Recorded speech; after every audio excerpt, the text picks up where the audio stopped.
The Mariners made their first round of cuts today in MLB spring training. Joe and I are going to go over the names that were sent down, and one name that was DFA'd, cut from the team entirely. And then we're going to talk about the games that Joe has been to so far down here in spring training, how he's feeling about being back, and we'll wrap it all up by talking about the starting pitcher's first time through the rotation. Everybody's taken a turn now. Logan has technically had two, but we'll get to that.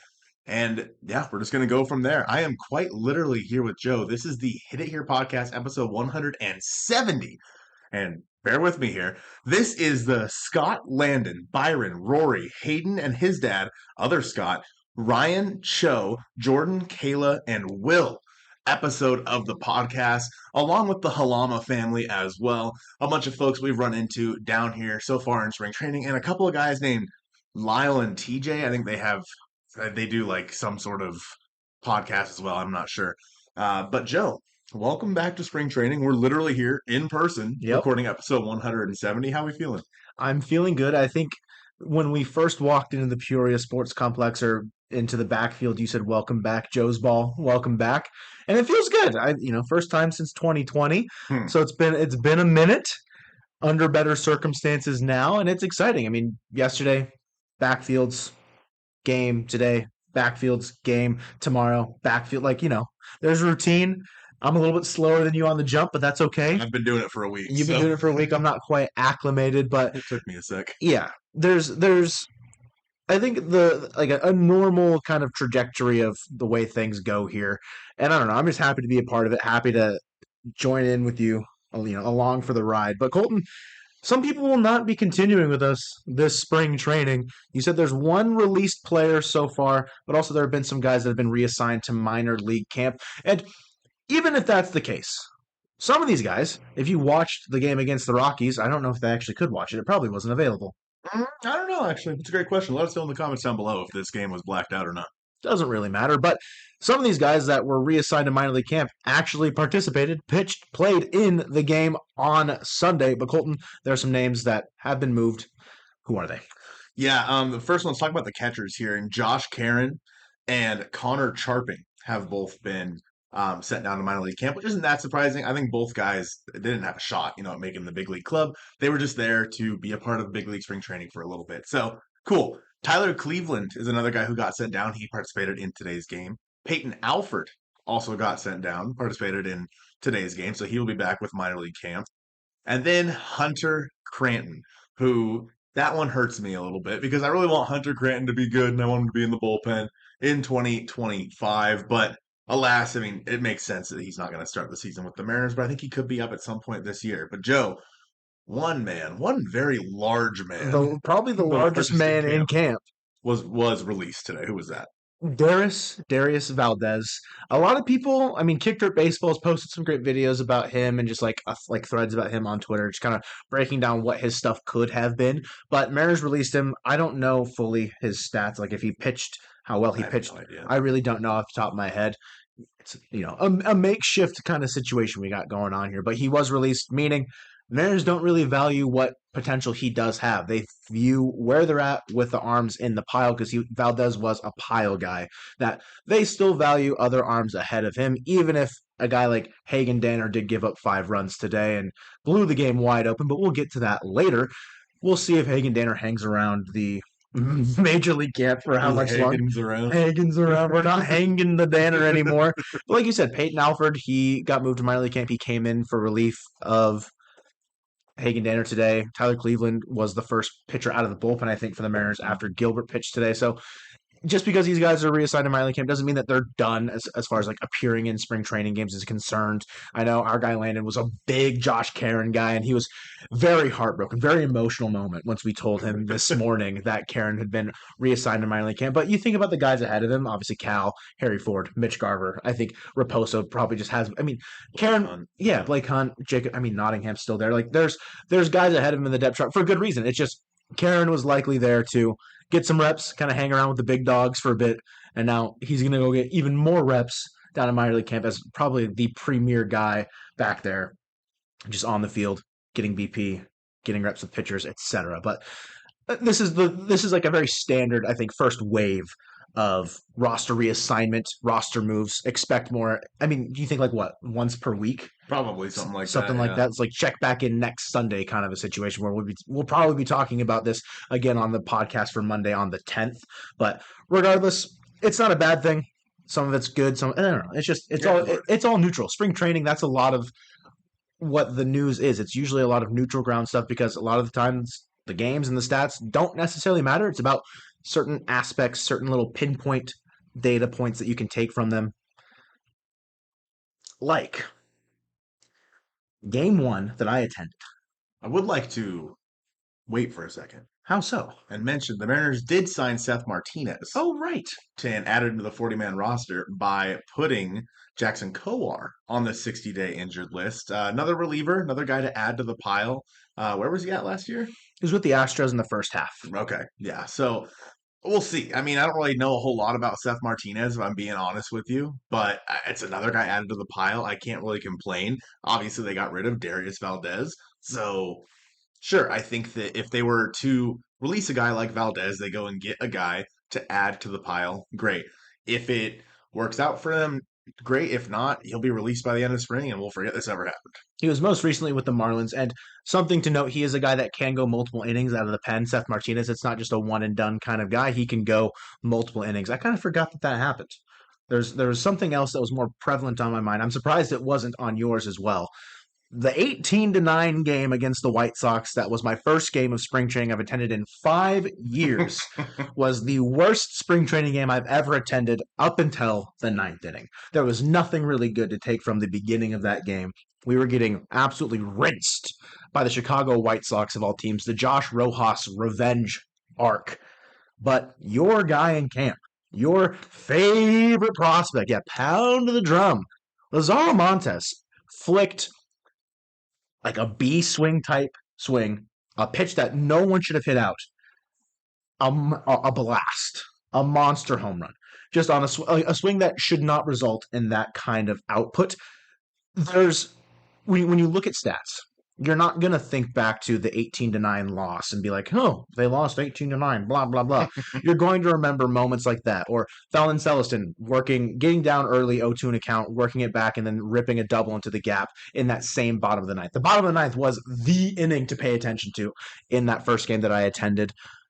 It's the kids. The young ones are showing up and standing tall in those big moments. And it's good to see. Like, again, do the stats matter? No. Does the process in which they achieve good results matter? Yes. Yeah, I think that home run from Laz, it just goes to show how friggin' strong he is. Because, again, it was not nearly his best swing. He didn't put his best bat on the ball, and yet it flew out to center field. Like, that thing was absolutely crushed. And like you said, you're in the middle of an 18 to, I mean, at the time it was like 18-2 or something like that. Yeah. Like, there's really a lot of people had left already. We had not yet, and we were just kind of hanging out in left field in the pavilion, and we got to see that happen. We got to see, like you said, Fellman, and I think in the second game, Joe, another guy who stood out would have been Colt Emerson, and his at bat that he put together versus the Rockies' best starting pitcher, arguably, in German Marquez. Yeah, I know it's not a tall bar, but it is still their best pitcher. Tell me what you thought about his at bat. Well, we were standing there just kind of like, this is an extremely long at bat. Mm-hmm. We had no idea what was going on. And I don't know what pitch number it was, maybe 4. I think it was the 4th pitch where you're like, yeah, he's going to go hit one up. And it's at what, Salt River Fields? Salt River Fields. At Talking Stick Resort. Nailed it. And there's a Rocky sign out in the background of right field where, just like normal signage. Colt's like, yeah, he's going to go hit one through that Rocky sign right now. And lo and behold, pulls one just below it, hits a wall, doesn't really have enough legs, but multiple times in that at bat, pulls a ball that would have been a homer if he could just straighten it out a little bit. But it doesn't matter. He does end up drawing. It would have been a walk, but technically I think it was labeled a hit by pitch. A 14-pitch battle from Colt Emerson, a very mature AB, fouling off tough pitches, obviously putting some rides into some that ended up just going foul. Maybe it runs in the blood with Cal throughout the organization, just pull side homers, going foul, going crazy. But a 14-pitch walk nonetheless. A very exciting at bat from Colt Emerson that just shows the maturity and like the capabilities of some of these young guys that yes, they're, 2-3 years away, some of them, but they still have the tools and they're starting that practice early to really show out that like, yeah, they've got the capacity to be a major leaguer later on down the line. Before earlier in the game, I mean, Julio Rodriguez, I think it was first pitch swinging, ripped the ball down the first baseline. We wanted him to go 3, and I get why he probably didn't.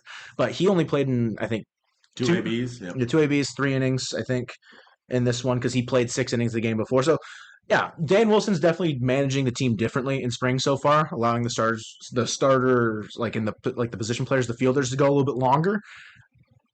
I mean, we saw in a absolute just disaster class of a game him still rolling out Julio Rodriguez and all the starters through the 6th inning against the White Sox the day before. So I don't know. The 2 games that I've seen, they're quite literally the opposite ends of the spectrum as far as like time spent at the ballpark and just, I guess, excitement. I don't know. Like, the game today, it went by very fast and then it imploded at the end because, as I mentioned, Hagen Danner did not have his stuff. But there's some good things to take away from this game regardless. I mean, Samad Taylor had a bunt and then just like again caused chaos as he does because he's just a speed demon. But again, it's spring training. I'm just excited to be here. We were out at the backfields earlier. We streamed on Instagram for a while. Talk a little bit about the backfield so far because I mean it's gone. We haven't gone a whole lot in the past few years to the backfield, so it's like what's that kind of been like for you? I guess in your first couple days back. I don't know. They were 2 very different days. Yeah. In the backfields. So yesterday, very slow, not a lot going on. Just, I guess, kind of going through the motions. A little bit of infield, a little bit of bullpens, and not a lot of guys out and about. And you mentioned it. We said that, oh, why is it so slow? There was a night game before, so maybe that's part of the reason. And maybe it's just like a kind of like a scheduled, more chill day. Whereas today, we got there and everyone was already hustling and bustling out and about, just getting everything set up. And, we watched Ichiro and Julio play catch with the outfield group there. We watched some infield drills.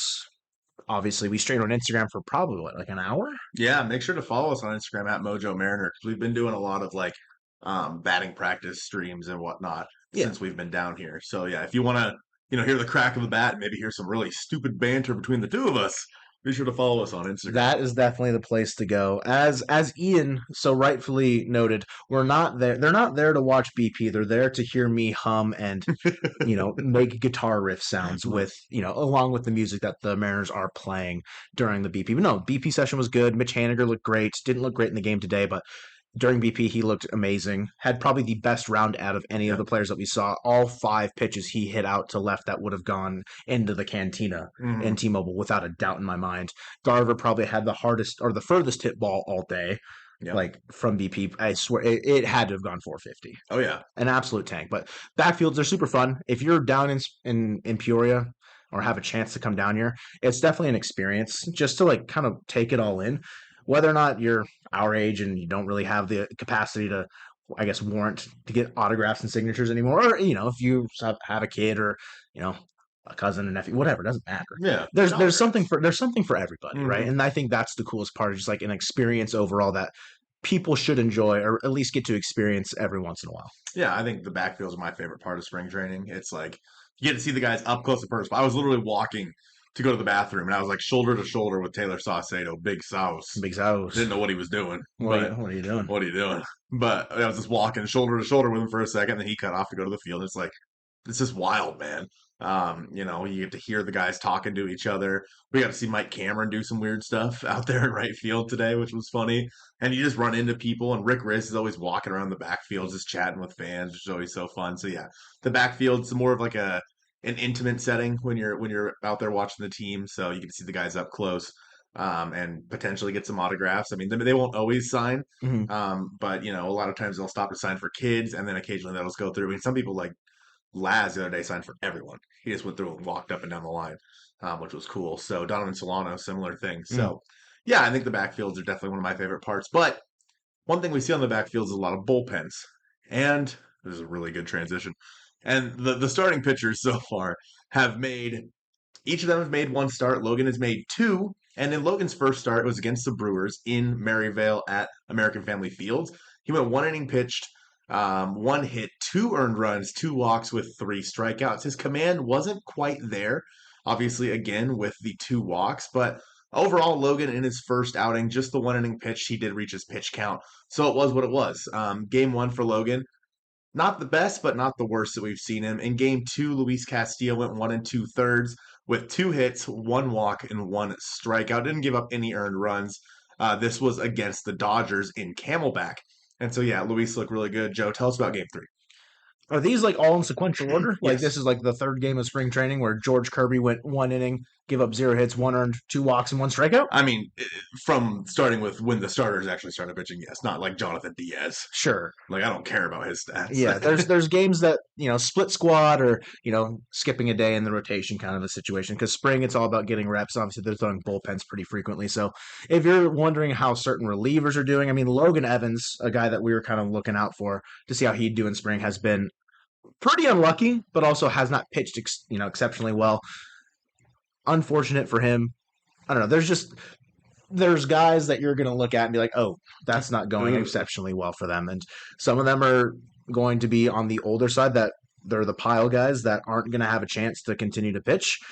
And there's guys like Logan Evans who are he's a prospect. He is going to just start in Arkansas and just continue to develop, and that's not a problem. But a guy that doesn't need a ton of development, like George Kirby.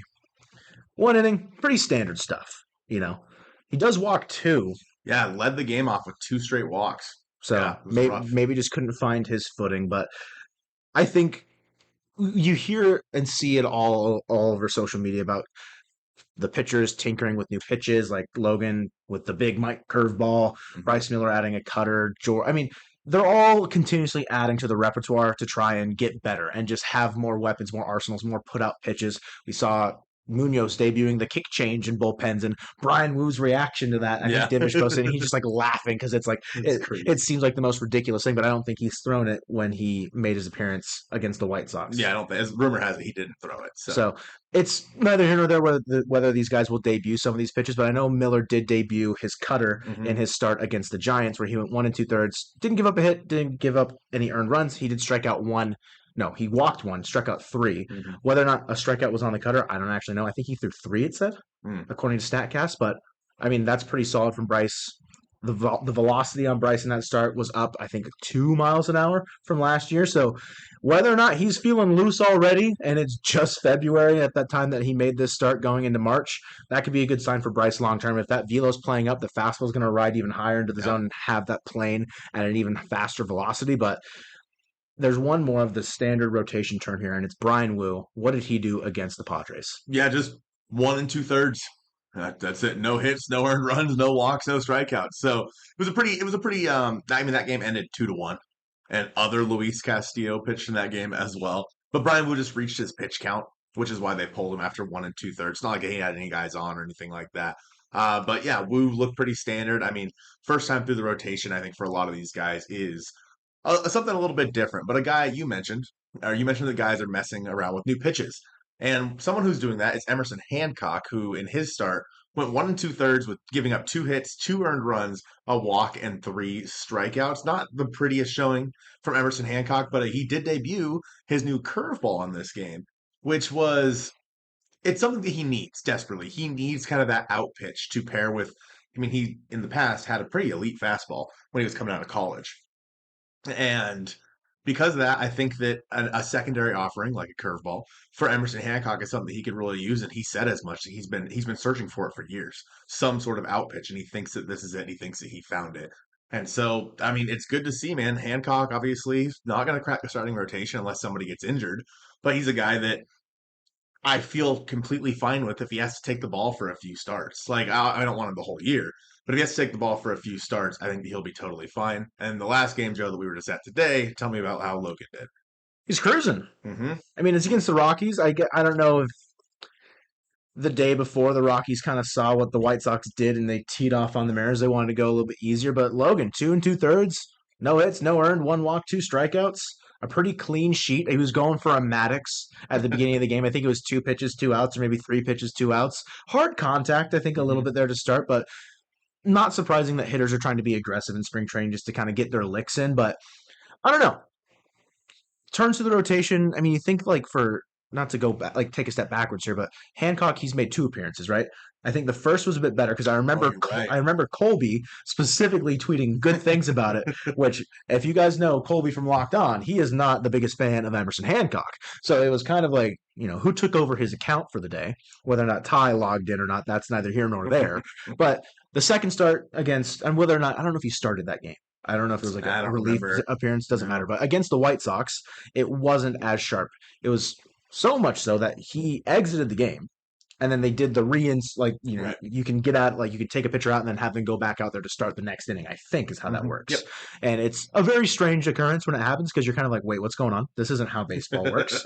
This isn't Manfred's baseball, but it allows them to kind of reset, regather, and go back out there to try and, I guess, find their footing again. But no one pitching for the Mariners in the White Sox game found that. I mean, Jesse Hahn, who has been okay, had a pretty rough outing.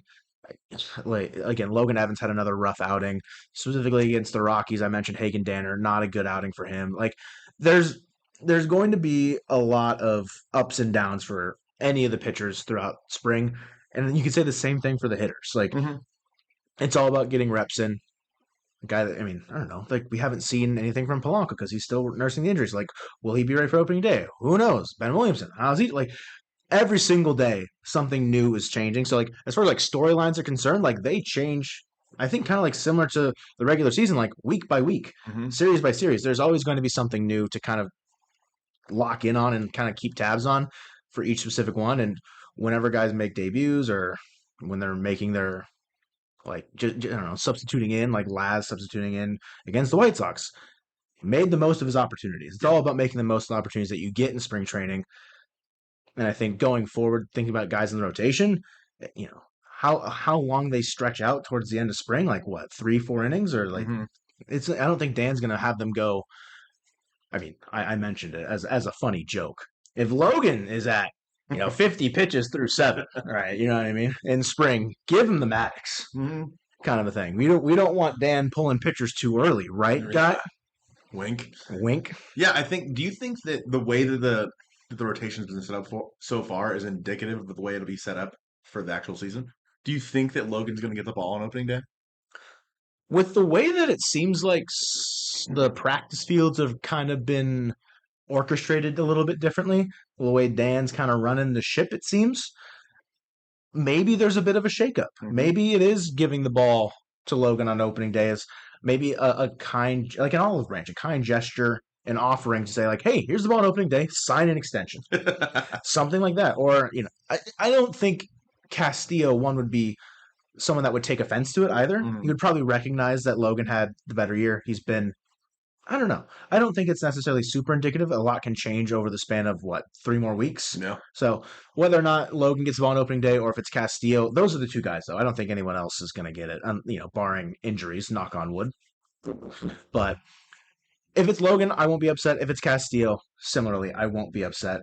And I'd hope that either of them would both understand that it's it doesn't really matter at the end of the day. Yeah, I mean, truly, I could not care less. Yeah. Like who gets it? It could be Bryan Woo for all I care. I don't care who gets the opening day start. Like it Luis has been the dog, but it's like, whatever. I think that in terms of storylines, Joe mentioned it, there's not a lot when it comes to the starting rotation because we already know, as long as everyone's healthy, who the starting five is going to be. There's no storylines to talk about there. But the other storylines of, again, Laz or Emerson Hancock working on this new pitch, Andres Munoz's new kick changeup, Julio wanting to be in more games because he just wants to make sure he's prepared for the season. That's why he had a quick little game today. He was like, okay, I got two ABs, I hit a double, I'm good. And so, yeah, those are the storylines that I think we're kind of following right now. Jorge Polanco is a guy that we've seen do a lot of live ABs recently, and he's also done quite a bit of like fielding practice, being out there at third base, and so it's good to see. I don't know when we're going to see him in games. At this point, I would hope maybe it's by the weekend, like next weekend. But we'll just have to wait and see on that. In terms of other storylines in camp right now, I don't really have any that are really standing out. I mean, like you said, the guys have looked good in BP. Yeah. Kind of all of them, like way better than I've seen them in years past. I don't know if it's like a more of like a focus thing, Like they seem more locked in than they have in years past when I've been down here. And maybe that's because it's under a new regime in Dan. It's maybe not so lax as it used to be. It does feel a lot more structured in 2025 than it has in years past. So I don't know if that's a sign of good things or bad things, but it's a sign of something. Other fun storylines, Joe got Tucker pooping in center field. Tucker just ran out in center field chasing a ball and took a dump. That's the big That's storyline. the big storyline. I got Tucker taking a dump. I got Rowdy Tellez throwing a Jeter across the diamond, and you made sure I recorded Mike Cameron taking fly balls during BP.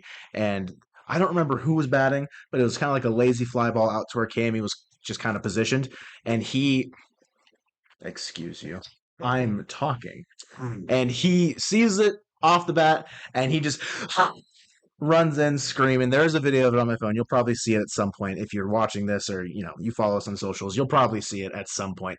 You can hear him in the background. It's kind of faint because everything else going on around, but good content nonetheless. Yeah, we've been recording a ton of stuff. The biggest thing is going to be whether or not we're going to have the internet to upload a lot of it because the internet at this hotel is great. Also, you may notice I'm in a different hotel now. It smells a lot better. Oh, a million times better because the other hotel sucked. So now we're here. Yeah, Joe spent one night there and he finally understood my qualms with that hotel. So we are now going to be here in the Comfort Inn Suites instead. So we appreciate you guys watching this one. We will catch you in the next episode of the Hit It Here podcast, and go Mariners.